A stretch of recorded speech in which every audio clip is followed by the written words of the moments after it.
Durant l'année scolaire 2021-2022, la ville de Billère a mené un projet de végétalisation des cours d'école au sein des écoles élémentaires Lalanne et Méry. Ce projet visait à proposer un plan de réaménagement des deux cours en prenant en compte la biodiversité, la végétalisation et le bien-être de tous les élèves. Une démarche innovante et participative a été adoptée pour définir ces plans avec les élèves et les enseignants. Le projet a été labellisé et cofinancé en tant qu'innovation sociale par la région Nouvelle-Aquitaine. Cette vidéo permet de faire un retour sur toutes les phases du projet. La phase 0. Des ateliers de sensibilisation sur les thématiques de l'égalité filles-garçons, la biodiversité et l'importance des arbres. Ces ateliers ont permis aux élèves de prendre conscience des différents enjeux liés au réaménagement des cours d'école. La phase 1. Le diagnostic. Plusieurs diagnostics ont été menés sur les deux cours d'école.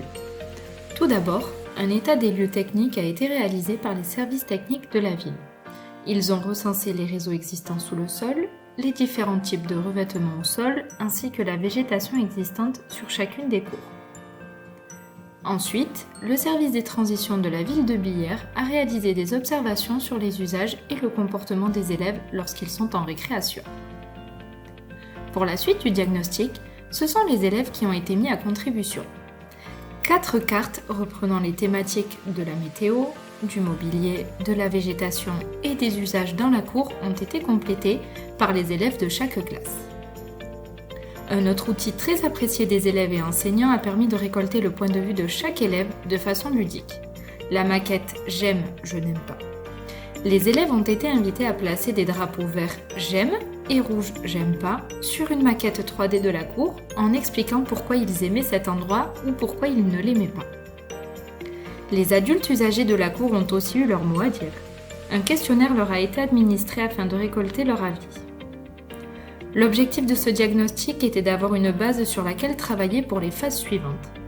Un rapport complet a été produit ainsi qu'une vidéo de présentation des résultats reprenant les éléments les plus importants du diagnostic.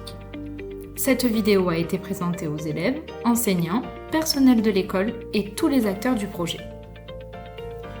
La phase 2, les préconisations. Une fois le diagnostic présenté aux élèves et enseignants, la phase de préconisation a pu commencer.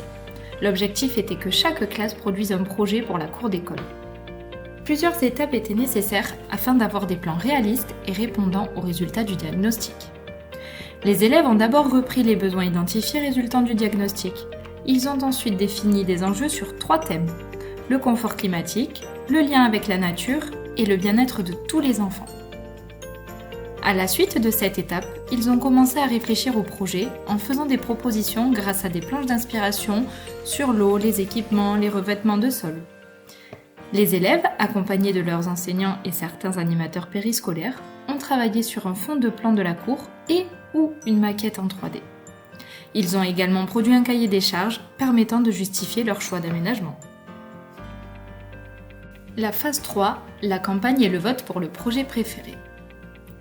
La troisième phase est celle de l'élection du projet préféré. Afin de suivre le processus participatif de ce projet, de véritables élections ont été organisées. Des représentants de chaque classe ont été désignés pour faire une vidéo de campagne pour leur projet. Ces vidéos ont ensuite été présentées à tous les élèves pour les aider à faire leur choix de vote. Une journée d'élection a eu lieu dans chaque école.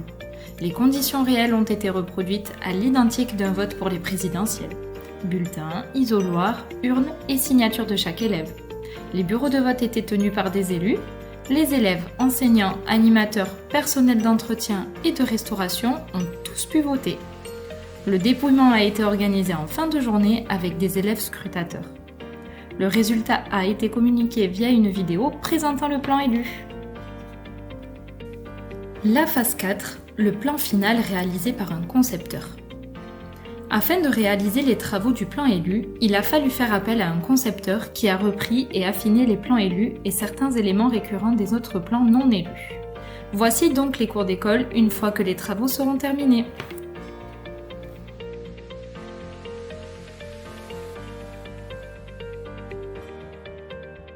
Et voici en exclusivité quelques témoignages d'enseignants ayant participé au projet.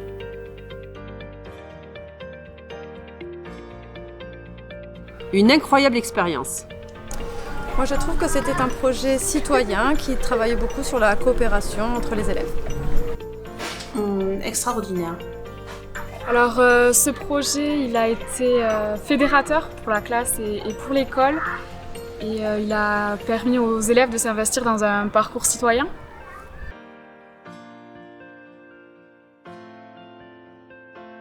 La phase que j'ai préférée, c'est celle de recherche avec mes élèves quand ils ont souhaité émettre des idées parce qu'ils étaient vraiment créatifs et ils sont allés beaucoup plus loin que ce que je pensais.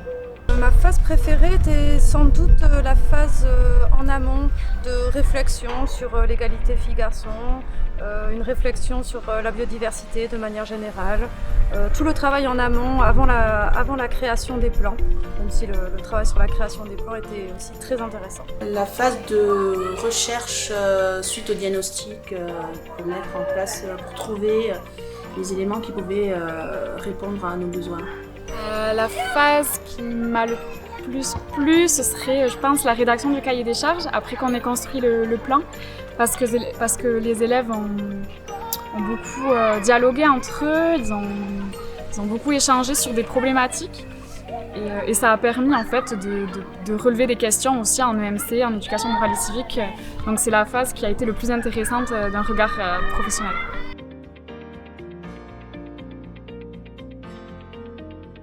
Alors c'est un projet qui est pluridisciplinaire, qui nous permet d'aborder beaucoup de sujets.